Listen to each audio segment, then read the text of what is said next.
It began with a routine flight that spiraled into disaster. On May 1st, 1960, an American U-2 spy plane fell from the sky over the Soviet Union, exposing just how vulnerable the West's most secret eyes truly were. In the chaos that followed, US commanders realized the Soviets now had the upper hand, unless something radically different could turn the tables. The panic that started in Moscow was about to collide with a machine built for the edge of the impossible. But what forced the world's superpowers to gamble everything on one supersonic maneuver? Francis Gary Powers guided his U-2, serial number 566693, into Soviet airspace just after dawn, tracking a line that cut across the heart of the Ural region. The mission called for a high, steady cruise over 70,000 feet above the reach of most Soviet fighters and anti-aircraft guns. But by the time Powers crossed 1,300 miles inside Soviet territory, the autopilot failed. He switched to manual control, hands tight on the stick as the aircraft drifted slightly off course. Below, Soviet radar stations tracked the U-2's progress, relaying its position to missile crews already on alert.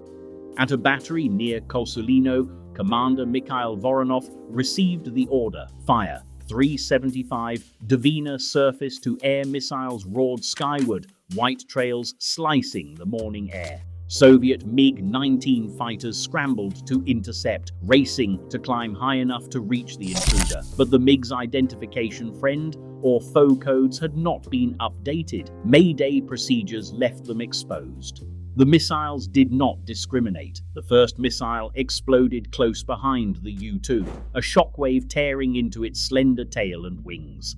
At the same instant, one MiG-19 was caught in the blast. Pilot Sergei Safronov's jet spiraled down, leaving a column of smoke on the horizon. Inside the cockpit, Powers felt the plane shudder and snap. The fuselage broke apart, controls useless. He fought to escape, struggling with the canopy as the U-2 tumbled from the stratosphere. At 34,000 feet, he ejected, the parachute snapping open in the thin air. Debris from the aircraft scattered across the fields below, trailing behind him as he drifted down. Soviet farmers and soldiers rushed to the landing site, closing in as Powers touched down. Within minutes, he was surrounded and taken into custody, his flight suit and survival kit stripped away for evidence. The wreckage of the U-2 stretched for miles. Soviet teams combed through twisted metal and scorched film canisters, piecing together what they could. The loss of Safronov's MiG was quickly noted, a casualty of the confusion and haste. In the control bunkers, officers radioed confirmation. The American plane had been destroyed, the pilot captured alive. Orders went out to secure every scrap, every document. In Moscow, news of the successful interception set off a flurry of coded messages. The myth of American invulnerability had been shattered, not by altitude, but by a missile's reach and a moment's procedural lapse. The skies, once thought safe for high-flying eyes, were now contested ground. News of the downed American plane reached Washington before dawn. Within hours, the State Department released a statement. It said a NASA weather research aircraft missing over Turkey might have drifted off course because of oxygen failure. The story unraveled almost immediately. Soviet Premier Nikita Khrushchev waited until the US stood by its explanation, then revealed that the pilot had survived and was in Soviet custody, along with the wreckage and intact surveillance cameras. Photographs of Francis Gary Powers and the scattered remains of the U-2 appeared in state newspapers. The world learned the truth not from Washington, but from Moscow. In the White House, President Eisenhower faced a diplomatic disaster. The Paris summit with Khrushchev, scheduled for May the 16th, was supposed to be a rare chance at easing Cold War tensions. Instead, it collapsed before it began. Khrushchev demanded an apology and a promise to end all overflights. Eisenhower admitted authorizing the mission, but refused to apologize. The summit ended in a single meeting. The leaders left Paris without shaking hands. Any hope of thawing relations vanished overnight. Inside the CIA, the impact was immediate and severe. The agency had relied on the U-2 for strategic intelligence, mapping missile fields, tracking nuclear tests, and monitoring military movements deep inside the Soviet Union. Now, every overflight was suspended indefinitely. 23 successful missions had gone undetected. The 24th had ended the era. The intelligence gap widened by the day. Analysts scrambled for alternatives, but satellites were still years away from providing reliable, high-resolution images. The Pentagon pressed for answers, demanding to know how such a costly failure had happened and how the United States would recover its edge. The diplomatic fallout spread far beyond Washington and Moscow. Allies in Europe questioned American judgment and reliability. The Soviets used the incident to rally support among non-aligned nations, painting the US as a reckless aggressor. At the United Nations, Soviet delegates displayed pieces of the U-2 on the General Assembly floor. The myth of American invulnerability had been shattered in public, and the world watched as both superpowers recalibrated their strategies.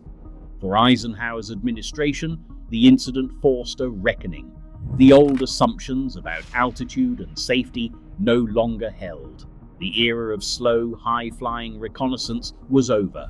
In secret meetings, officials authorized a new mandate: create an aircraft so fast, so high, and so advanced that nothing in the Soviet arsenal could touch it. The challenge was clear. The next move would not be made in diplomatic halls, but in the design studios of Lockheed's Skunk works. Pressure mounted in Washington as the intelligence gap widened. With U-2 flights grounded and satellites years from delivering what was needed, the CIA and the Pentagon found themselves at odds. Eisenhower, wary after the disaster, hesitated to approve any new manned overflights.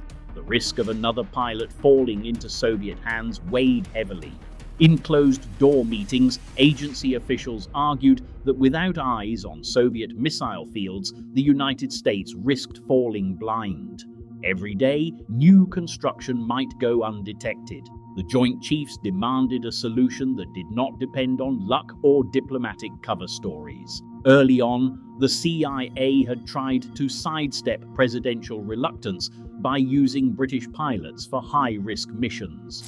RAF aircrews flew U-2 aircraft on behalf of the Americans, offering a thin layer of deniability if something went wrong. But after Powers' capture, even this workaround seemed reckless. The Soviets, now on high alert, made clear that any foreign aircraft would be treated as hostile. The old game of plausible deniability was over. Only a US-crewed and US-controlled platform would satisfy the new reality. Within days, a classified directive landed at Lockheed's Skunk works in Burbank, California. The message was blunt: build an aircraft that could survive in the most dangerous airspace on Earth. Kelly Johnson, Skunk Works' legendary chief engineer, understood the stakes. The design brief was unprecedented: fly higher and faster than anything before, with no margin for error. The Blackbird's concept took shape, not as an incremental improvement, but as a leap into the unknown. Speed would be its armor, altitude its shield. The urgency was felt at every level. CIA Director Alan Dulles demanded results on a timeline measured in months, not years. Air Force generals pressed for regular updates, knowing that each delay meant another day without critical intelligence. Engineers worked around the clock, sketching radical ideas on napkins and chalkboards. The challenge was immense. Materials that could withstand the heat of sustained Mach 3 flight did not exist in standard inventories. Every component, from the fuel to the film canisters, would have to be invented or adapted. The program moved forward under a veil of secrecy, with only a handful of officials aware of its true scope. The political climate left no room for half measures. Allies questioned American resolve, while adversaries celebrated the U-2's downfall. The next aircraft would have to deliver certainty. Impossible to catch, impossible to deny. For Skunk Works, the mandate was clear: create the ultimate reconnaissance machine, or risk leaving the United States blind in the shadow of Soviet missiles. Lockheed's Skunk Works, tucked away in Burbank, became a hive of restless energy. The challenge was simple to state, but nearly impossible to solve: build an aircraft that could survive where the U-2 had failed. Kelly Johnson's team gathered around the drafting tables, pencils scratching out forms that looked more like science fiction than aviation. The new directive was blunt. Speed was not just an advantage, it was the only way forward. If the Soviets could reach 70,000 feet, the next aircraft would have to fly higher and, above all, faster. Every extra mile per hour meant another second outside the reach of a missile envelope. At these speeds, the difference between life and death came down to physics. Conventional materials were not up to the task. At Mach 3, friction with the air would heat an aluminum airframe until it softened and warped. Even the best alloys in the Air Force's inventory would fail. Titanium was the answer, a metal strong enough to hold its shape at 1,000 degrees Fahrenheit, yet light enough to lift itself into the stratosphere. The problem was titanium was rare, expensive, and most of the world's supply came from the Soviet Union. Through a web of shell companies and false paperwork, the CIA quietly bought up tons of Soviet titanium, shipping it to California under the noses of the very adversaries the plane was built to outfly. Inside Skunk Works, secrecy was absolute. Only a handful of engineers knew the full scope. Parts were designed in isolation, with teams working in separate rooms, often unaware of the final shape their work would take. Even suppliers did not know the true nature of their orders. Payroll records were coded, blueprints were fragmented. The name Blackbird was never spoken outside the most secure vaults. Speed dictated every design choice. The skin panels were fitted loosely so they could expand as the plane heated up. The cockpit glass was layered to withstand both pressure and searing temperatures. Special fuel was developed that would not ignite until heated by the engines themselves. Cameras and sensors had to function flawlessly at the edge of space, where vibration, heat, and acceleration threatened to blur every image. Velocity shaped every decision. No one at Skunk Works doubted the stakes. Soviet radar was growing sharper by the month. Missiles would only get faster. To survive, the new aircraft had to be untouchable, not by luck, but by design. The doctrine was clear: velocity is survival. Every calculation, every test, every sleepless night in Burbank was spent chasing a single goal: outrun the threat and bring back the truth. Inside the hangars at Burbank, the engineers faced a problem no one had solved before. How do you keep an airplane together when it is flying faster than a rifle bullet and the air around it is hot enough to soften metal? The answer started with the engines. The SR-71 had twin Pratt and Whitney J58 engines that were not just turbojets, they were something else entirely. At takeoff, they acted like powerful afterburning jets, but above Mach 2, they shifted into a hybrid mode, blending turbojet thrust with ramjet airflow. This transition let the Blackbird gulp in enough oxygen to keep accelerating, even as the friction from the air tried to melt its skin. At Mach 3, the air entering the engines reached temperatures over 800 degrees Fahrenheit before it even hit the compressor blades. The fuel itself doubled as a coolant, circulating through pipes along the airframe to absorb heat before it burned. Jet A would not work. The Blackbird used a special fuel called JP7 that would not ignite until it was forced to by a chemical catalyst. Every minute at speed, the engines devoured thousands of pounds of this fuel, burning so hot that the exhaust nozzles glowed cherry red. But the engines were just the start. The entire airframe had to survive a world where the rules of flight changed. At Mach 3, the skin of the aircraft reached nearly 1,000 degrees Fahrenheit. Aluminum would have crumpled, so the team turned to titanium, a metal so tough and rare that the United States had to buy it in secret from the Soviet Union. Even titanium could not escape the laws of physics. As the Blackbird accelerated, its skin expanded by several inches. The panels were designed with gaps loose on the ground so they could fit snugly once the plane was hot and stretched mid-flight. Leaks on the runway were normal. Only at speed would the seals tighten and the fuel stop dripping. Every joint, rivet, and seam had to be engineered for movement. Expansion joints ran along the fuselage, allowing the airframe to flex and breathe as temperatures soared. The cockpit canopy was layered and pressurized, built to withstand both the crushing forces of altitude and the relentless heat of the stratosphere. Pilots wore full pressure suits, not just for survival at 85,000 feet, but because the cockpit itself grew so hot that bare skin would have blistered against the glass. The Blackbird's shape was dictated by the need to slice through the air with as little resistance as possible. The long pointed nose, the sharply swept wings, and the twin engine nacelles all worked together to manage shockwaves and keep the aircraft stable at 3 times the speed of sound.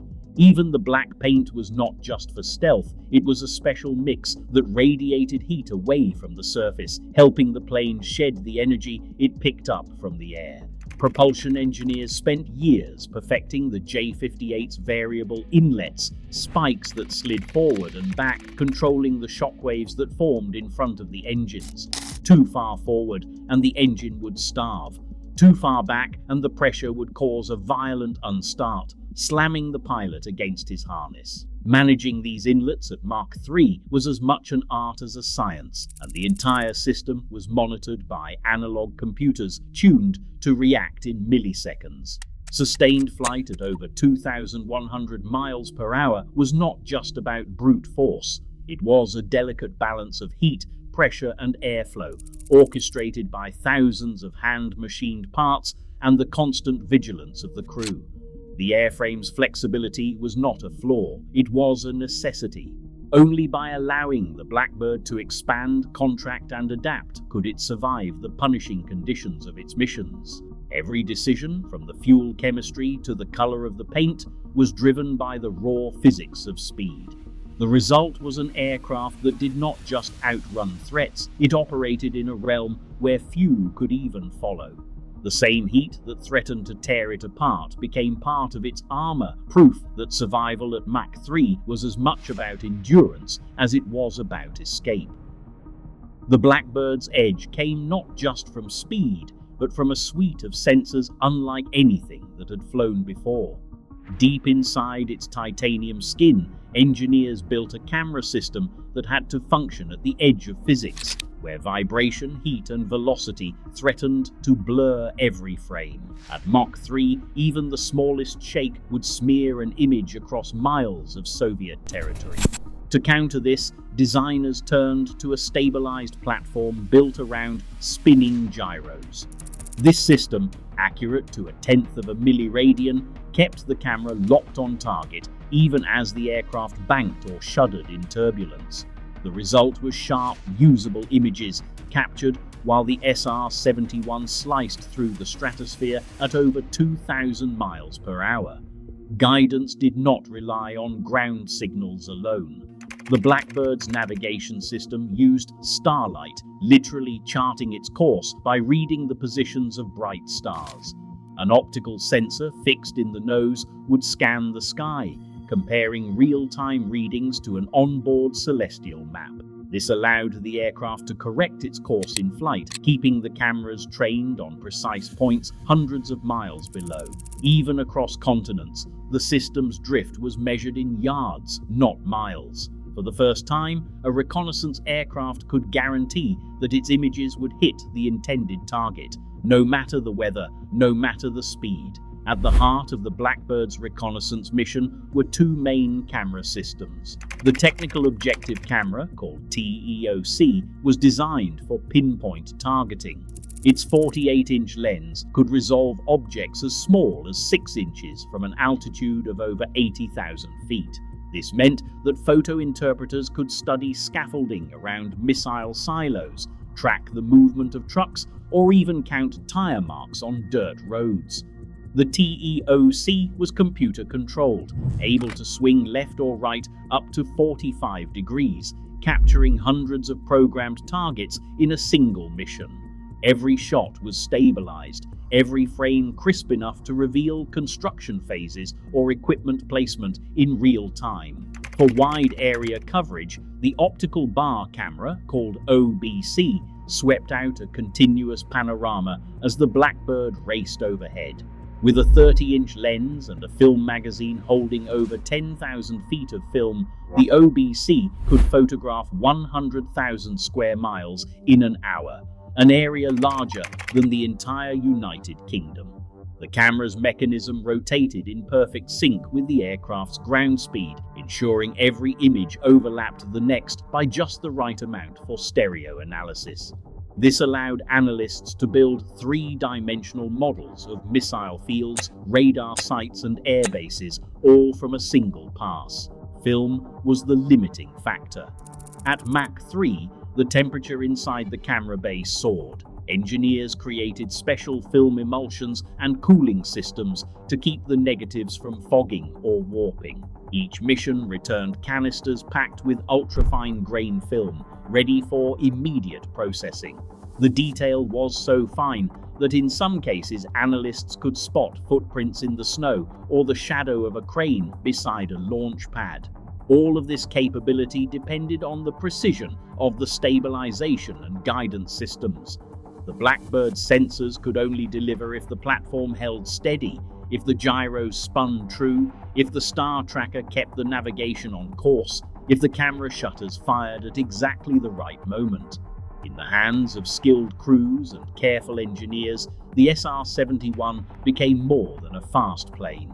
It became the world's most advanced flying camera, able to map an entire theater of war, target by target, frame by frame, in the time it took a missile crew to prepare a launch. The data gathered on these missions was unprecedented. With every flight, the Blackbird's cameras delivered a level of detail that satellites of the era simply could not match. From 15 miles up, the world's most secret places were laid bare, not just as dots on a map, but as living, changing installations, caught in the act by a plane that never slowed down and never turned back. Film canisters from the Blackbird's run over northern Russia arrived at the Photo Interpretation Center before sunrise. Technicians in white coats unspooled the negatives, each frame sharp enough to freeze a moment at the edge of the world. On the first pass, analysts counted more than 30 radar installations, their dish shadows stretching across the snow like sundials. Some sites showed fresh tire tracks curling from muddy access roads to newly poured concrete pads. Others revealed scaffolding still clinging to the skeletons of missile silos, ladders propped against unfinished launch doors. The technical objective camera's 48-inch lens had caught scaffolding details and the precise arrangement of vehicles. A row of fuel trucks lined up beside a camouflaged bunker, a crane parked with its boom extended over a silo mouth. Even from 15 miles up, the film resolved tire ruts in the gravel, the outline of a generator shed, and the faint grid of temporary fencing around work zones. One analyst traced the shadow of a gantry crane and measured its length, matching it to known models used for ICBM assembly. Another paused over a frame that captured a group of workers clustered beside a stack of steel beams, their footprints visible in the frost. The optical bar camera's panoramic sweep delivered a continuous ribbon of territory, hundreds of miles of forest and steppe stitched together with the precision of a surveyor's line.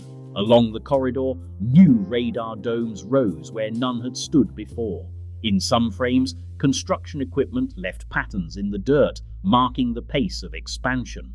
The overlapping images allowed for stereo analysis, letting interpreters build three-dimensional models of the missile fields. They could estimate the depth of a silo shaft by the shadow it cast at noon, or the stage of construction by the arrangement of scaffolding and cranes. The haul from a single supersonic turn rewrote the Pentagon's maps. Sites that had been rumors became coordinates. Half-finished radars and silo complexes were catalogued, their progress tracked down to the week. The speed and altitude of the SR-71 had delivered what satellites could not, a snapshot of the Soviet missile force in motion, caught between secrecy and readiness. For the intelligence community, the clarity of these images was a revelation, proof that, for a few minutes at Mach 3, the Cold War's deepest secrets could be captured in silver halide and brought home before the concrete had even set. 5 missiles streaked upward from their launchers, leaving curling contrails across the Siberian dawn. In the radar bunkers, officers tracked a single blip slicing through their coverage at impossible speed. The Blackbird's turn over Plesetsk had triggered the largest air defense response in months, but as the seconds ticked by, the screens showed only static and fading echoes. Each missile's telemetry blinked red: no intercept, no contact, no debris. Operators pounded consoles and recalibrated scopes, searching for any sign of a hit. The air defense doctrine that had brought down Powers' U-2 now seemed powerless. At Mach 3, the target vanished before any missile could close the gap. MiG-25 pilots scrambled, throttling their engines to the limit. One logbook entry, scribbled in tight Cyrillic, captured the frustration. Target visible, altitude unknown. Impossible closure rate. Radar lock lost. We were never trained for this. The MiGs climbed to the edge of their service ceiling, but the Blackbird was already a memory, its sonic boom rolling across the taiga. Chasing it felt like hunting a shadow. After each failed intercept, the crews gathered in silence, aware that their best hardware had been outpaced by raw velocity. In Moscow, the first reports arrived with a sense of disbelief. The Air Defense Command demanded explanations. How had 5 missiles missed? Why had radar contact been lost so quickly? Within hours, a classified memo circulated among KGB analysts. The language was stark. American reconnaissance aircraft can record silo construction phases within hours of ground activity. Strategic surprise is no longer achievable. One word, panic, appeared underlined in red ink. The memo's tone was clear. No amount of secrecy or camouflage could hide the pace of new missile deployments from the American cameras. The psychological impact rippled through Soviet command. Officers who had once trusted in their missile rings now questioned their own readiness. Engineers reviewed launch logs, searching for technical faults, but the answer was always the same. The target moved too fast, too high, and too far for any system to catch. Doctrine manuals, written for a slower age, offered no solution. The Blackbird had exposed the limits of Soviet air defense, not just as a technical gap, but as a vulnerability that could not be closed by orders or discipline. In the days that followed, new directives arrived. Radar crews were told to recalibrate their tracking protocols. Missile operators drilled on revised engagement timelines, though everyone knew the math had not changed. In closed sessions, senior officers debated whether new systems could ever match the pace of American reconnaissance. The sense of control, once anchored by the memory of the U-2 shootdown, had been shaken. The Blackbird's supersonic turn had left more than vapor trails. It had left a doctrine in crisis and a command structure forced to confront its own limits. Modern hypersonic projects owe much to the Blackbird's DNA. When DARPA announced a demonstrator capable of Mach 5 had completed a test flight over the Pacific, engineers pointed to the familiar silvery sheen of titanium shielding, an echo of the thermal lessons first solved at Skunk Works. The demonstrator's airframe used expansion joints and high-temperature sealants, direct descendants of the methods that kept the SR-71 intact at 3 times the speed of sound. Engineers working on today's hypersonic vehicles still reference Blackbird-era blueprints, adapting solutions for managing heat and structural stress that were pioneered decades earlier. Even as new alloys and composites enter the field, the basic challenge remains unchanged. Survive the furnace of hypersonic flight, bring back the data, and do it faster than anyone else. The Blackbird's fingerprints are everywhere in this new generation of hardware. Modern surveillance faces a dilemma. Orbiting satellites can watch the world, but sometimes they cannot match the detail captured by a camera moving at the edge of space.